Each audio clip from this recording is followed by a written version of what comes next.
السلام عليكم ورحمة الله وبركاته، ازي حضراتكم عاملين ايه؟ يا رب تكونوا بخير. بكلمكم دلوقتي من مزرعة كنا بدأنا في إنشائها تقريبا من 8 شهور. المزرعة دي بتتكون تقريبا من 50 فدان، يعني زرعنا 20 فدان بنتجورة زي ما حضراتكم شايفين اللي ورايا دول، وقبلهم زرعنا 20 فدان أنسجة، والنهارده جايين نكمل ال 10 فدادين اللي باقيين أنسجة برضه. طبعا زي ما حضراتكم شايفين البنتجورة ورايا تعتبر مكونة المجموع الخضري، بدأت تطول، بدأت تطلع مدادات جديدة. طبعا زي ما قلنا ما فيهاش نسبة فقد زي ما أنا بقول لكم على طول، عشان بتبقى مكونة مجموع جدري، مكونه مجموع خضري، بتبقى واخدها من المشه الخاليه من اي اصابات. طبعا احنا كمشاتي الحياه بنضمن لك الصنف اللي انت واخده بعقد موثق بكده، بنتابع معاك لحد ما الحاجه بتاعتك اللي انت واخدها سواء انسجه او بنتجوره تثمر معاك، ومعاك بعد كده كمان في فصل الفسائل.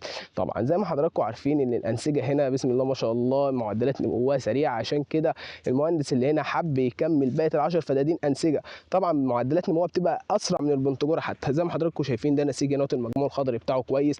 الانسجه برضك تعتبر هنا كلها نفس السيمتريه، هم عندهم حبه ملاحظات ممكن اقول لكم بعضها دلوقتي. الانسجه هنا برضك بسم الله ما شاء الله بدات تكون مجموع خضري كويس، بدات تطلع رقبه ان شاء الله بنجهزها ان هي تبدا تطلع معانا فسائل. طبعا بعض الملاحظات ان هم كانوا هنا بيخلطوا المبيدات، وطبعا انا بحذر وبشدد جدا ان محدش يخلط المبيدات نهائيا، عشان خلط المبيدات ده بيحتاج مختص مشرف عليه عارف المواد الفعاله وينفع يتخلطوا مع بعض ولا لا عشان ما يتفاعلوش. طبعا احنا لحقناهم الحمد لله وما حصلش اي مشكله، لكن كان ممكن يحصل مشكله كبيره لو خلطوا المبيدات والمبيدات دي بدات تتفاعل مع بعض. عشان كده دايما بقول لك ابدا مشروعك زراعه صح، وابدا مشروعك مع المكان الصح، وابدا مشروعك مع مشاتي الحياه، وسنوني في زراعات جايه كتير. والسلام عليكم ورحمه الله وبركاته.